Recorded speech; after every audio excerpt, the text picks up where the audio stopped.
Hi, I'm Professor Steve Wroe. I'm a real paleontologist, and you're watching Real Paleontology. And down here in my part of the world, it's 36 degrees Celsius at the moment, which is pretty damn close to 100 degrees Fahrenheit. So if I get a little bit sweaty, that's why. In today's episode in my Super Predator series, we're talking terror birds. More specifically, how do terror birds kill their prey? And where I rate them in my Super Predator ranking system. Now, I've got to note that I have some skin in the game here. Back in 2010, together with a young Argentinian colleague, Federico de Grange from Argentina and Larry Whitmer from Ohio, we published this paper on the biomechanics of an Argentinian terror bird skull. More on that later. That sorted, quick bit of background on what a terror bird actually is. It's a member of a family of terrestrial carnivorous predatory birds, the Phorusrhacidae, comprising around 16 species. They were pretty diverse in terms of size and shape. They range from weighing in at just a few kilograms to well over 150. Most probably weighed in at less than 60, but 6 species probably attained weights exceeding 100 kilo or so. Most terror birds have relatively lightweight frames and appear to be built for speed, but one or two are rather more robust. Phorusrhacids are known from deposits ranging in age from around 43 million to around 100,000 years in age. Almost all are known from South America, although one, Titanus, is known from the southern USA. Just this year, based on description of 2 toe bones, it's been argued that at least one was present in early Eocene Antarctica. Another finding published just this year is this terror bird footprint. It shows that terror birds walked on 2 toes, meaning that their remaining raptor-like third toe was kept off the ground, presumably to keep it sharp. This means that it almost certainly played a role in killing its prey and or dismembering its carcass. So, to the question at hand. Were terror birds super predators? And if they were, where do they fit in my ranking system? Straight up, a couple of things are pretty darn certain.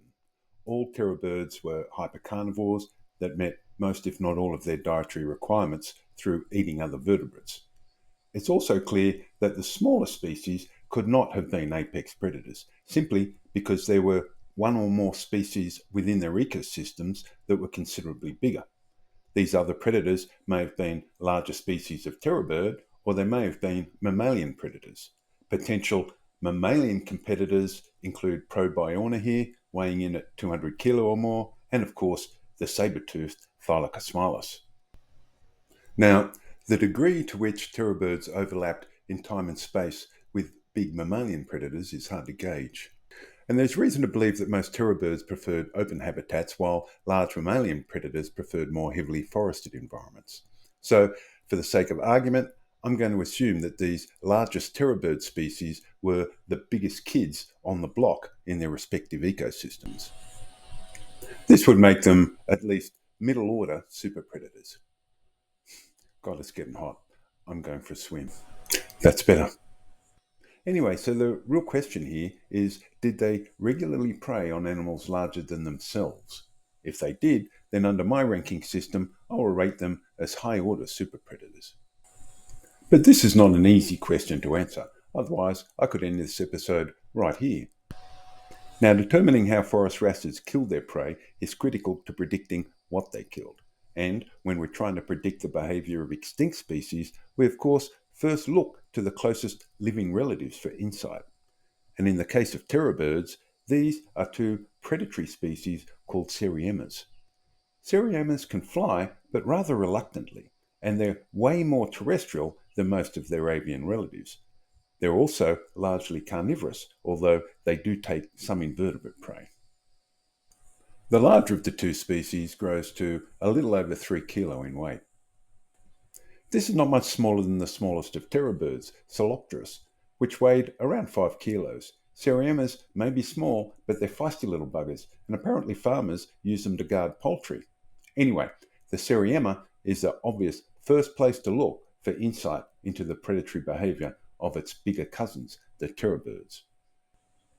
Before we unpack the mysteries of terror bird predatory behavior, I'll point out that the consensus view is that they preyed on subequal prey. That is, prey smaller than themselves, and this includes the 2010 publication that I co-authored with Federico. However, it has been proposed that terror birds were more ambitious in at least one online publication by Dr. Darren Naish, and I will consider this as well. Now, unfortunately, in terms of hard quantitative biomechanical analyses, there's not much to report. In 2005, Blanco and Jones predicted running speeds for 3 terror bird species ranging from 30 to 69 kilometres per hour. They also predicted that Mesembryonis here, an intermediate-sized forest wrassid, could deliver a kick with a force of 2,400 newtons. Now, in our 2010 paper, we generated a 3D computer model of a mid-sized terror bird, Analogues. It weighed in at around 40 kilos. We found that it had a really surprisingly weak bite force, and that its skull was poorly adapted to take the kind of random lateral forces likely to be imposed by large struggling prey. On the other hand, we also found that it was very well adapted to resist or impose forces in a vertical direction, as well as then pulling back after a downward strike, at least hypothetically drove its upper beak into the prey's flesh. A little later in this 2012 paper, an analysis of the range of movement in the neck of Andalogornis led Claudia Tambusi and colleagues to conclude that such an approach was biomechanically feasible. But of course, this does not mean that it necessarily did so. So what are the proposed anatomies of a terror bird kill? A long-standing proposal, colourfully described by Larry Marshall in this Scientific American publication, is that terror birds ran down their prey, then stunned or knocked them off balance with a powerful kick. Marshall proposed that they then grab them with their large beaks before repeatedly thrashing them into the ground until they were rendered dead or unconscious. Lastly, he argues that they secured their prey with their feet and tore at them with the aforementioned large recurved beak. Marshall doesn't explicitly proclaim that terror birds were restricted to prey smaller than themselves, but it's difficult to imagine that any terror bird could have repeatedly lifted an animal heavier than itself into the air and thrown it to the ground. Now, this interpretation of Marshall's was heavily influenced by his observations of Seriema behaviour. As you can see here, the Seriema has quite an overwhelming compunction to grab small vertebrates, or anything that even looks like a small vertebrate, and repeatedly smash them into any hard object it can find. To me, this attack and kill method is eminently plausible for terror birds. It's highly likely that most could develop sufficient speed to run down pretty much any prey available to it. But again, this technique could only be applied to animals small enough to be repeatedly lifted and thrown. The only problem I have here is the proposed method of knocking the prey off balance. Extant ambush predators such as cats will topple or grab fleeing prey with their dew claw. But cats have 4 legs. I just don't see how a bipedal animal can apply a karate-style kick to an animal that's running away from it. And I don't think that a sliding football-like tackle would have been in its behavioural repertoire either. Regardless, there's no reason to believe that it didn't have different killing techniques for different prey. Most predators do. As noted by Fowler et al. 2011 here, the Seriema's feet with their sickle-like claw only come into play once the prey has been captured. They used this as supporting evidence for their raptor-prey restraint theory, a model for dromasaurid dinosaur behaviour. These authors argue that dinosaurs like Deinonychus did not use their sickle claw to kill prey, but only to restrain them once captured. As demonstrated by Oswald and others in this 2023 paper, the claw of the Seriema is used to pin the prey to the ground once it's been immobilized, so that it can then dismember it with its beak. Bottom line is that the approach envisaged by Larry Marshall could only be effective against prey small enough to be repeatedly lifted and thrown. A second possible approach was proposed by Federico, myself and others in our 2010 paper. Here we argued that the particular bird we analysed, Andalogornis, may have pursued larger prey and repeatedly struck at them with downward strikes before pulling back to open large wounds. The fact that the skull and beak of Andalogornis were well adapted to depress the head downward and to then pull back are consistent with this interpretation. However, we still considered that its surprisingly weak bite, in combination with the fact that its skull overall was poorly adapted to resist the kind of wild random forces that you would expect from large struggling prey that really didn't want to die, still would likely have restricted it to prey smaller than itself. Now, before I forget, there's something else I'd like to point out.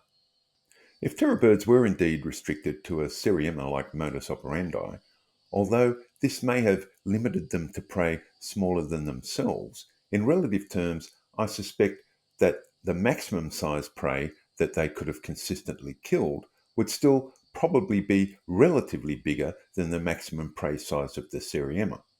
This is because their beaks and necks are relatively more powerful.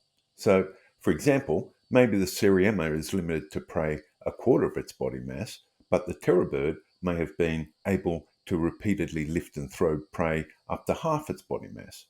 We'd need to see some pretty sophisticated biomechanical modelling to resolve these limits. Another kill method is that proposed by Darren Naish. Darren argues that the limits imposed by weak bite forces could be overcome through a behaviour he labels choanal grinding. Choanal grinding, as described by Naish, is a technique he considers to be practiced by some large vulture species. He argues that the small, sharp, almost tooth-like structures or papillae on the bird's tongue could have done a lot of the hard work here. More specifically, and I quote, he argues that terror birds used a combination of rapid dorsoventral shimmies of the neck and rapid serrated tongue oscillations against the choanal papillae that worked to render the meat. After being mechanically compromised, the flesh was broken off with a strong leveraging hook and pull action powered by the entire head, neck, and legs. It's worth noting that cats have similar structures on their tongues too. I have a few problems with this interpretation. Firstly, large vultures do in fact have powerful bites. For example, the king vulture, which is far from the largest vulture, maxing out at about 4.5 kilos, can exert a bite force of 110 newtons, almost as hard as our estimate for Andalogornis, which was an order of magnitude heavier.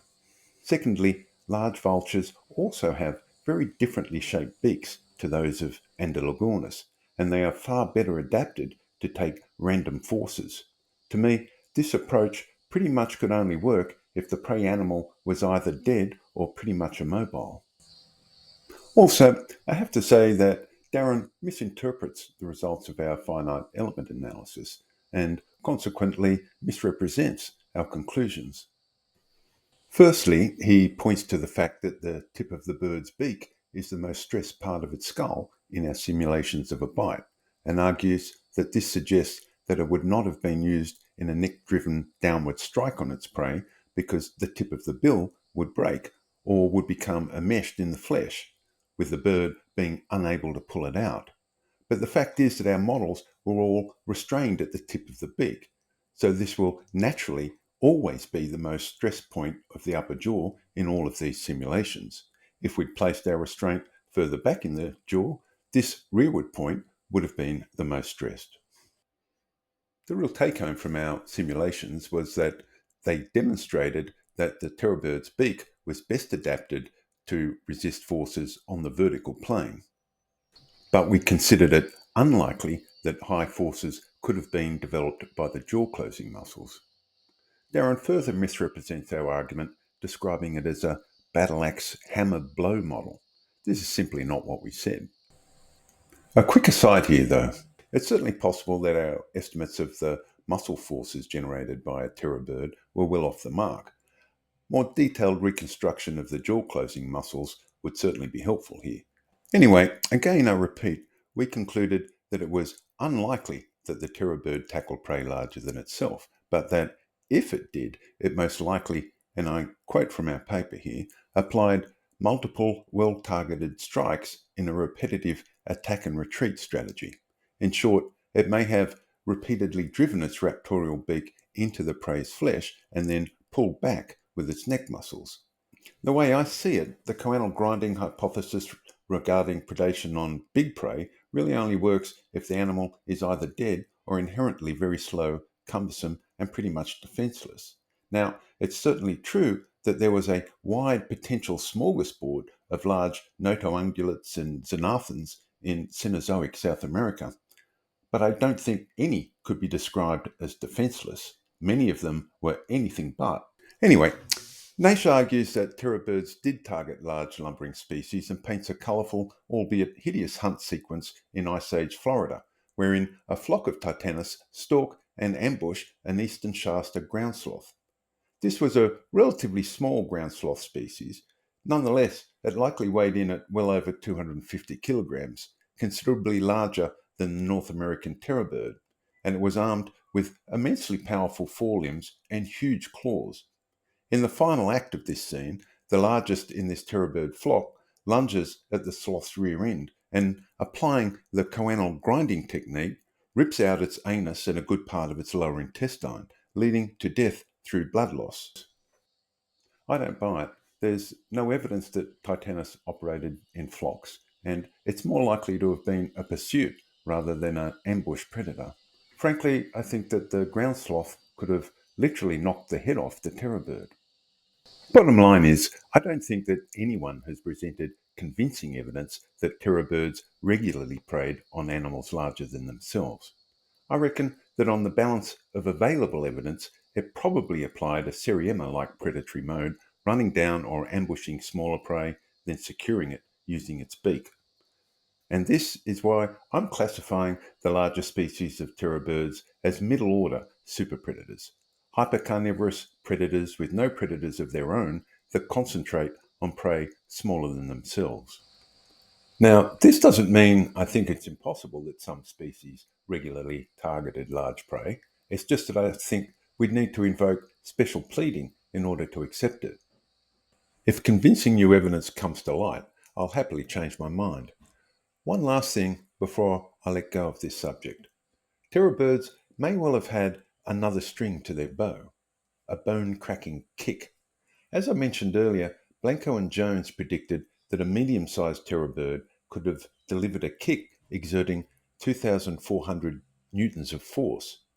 They note that this should be sufficient to break the leg bones of a gazelle-sized animal. They also speculate that powerful kicks may have been used to kill prey. This is at least plausible to me. There's no evidence that Seriemas used this tactic, but the secretary bird obviously does. Then again, the secretary bird is not a predator on relatively large prey. But wait, there are at least two well-documented examples of a bird kicking an animal larger than itself to death. This is what that bird looks like, the cassowary, the world's second largest living bird. It's equipped with powerful legs and a large spur-like claw on each of them. In 1926, a 17-year-old lad from North Queensland was attacked and killed by a single kick to the head that opened a gushing wound in his neck. In 2019, a 75-year-old Florida man fell to the ground and was kicked to death by a cassowary that he kept as a pet. Could a terror bird have dispatched a larger but slow-moving ground sloth with karate-style kicks to the neck? I definitely don't rule it out, but I'd need to see results of some pretty sound biomechanical modelling before I was convinced. One thing is for sure, though, it'd be a better way to go than having your anus ripped out. And with that pleasant thought firmly ensconced in your mind, I'll wrap this little episode up. Thanks for watching or listening, and if you like this episode, please like and subscribe.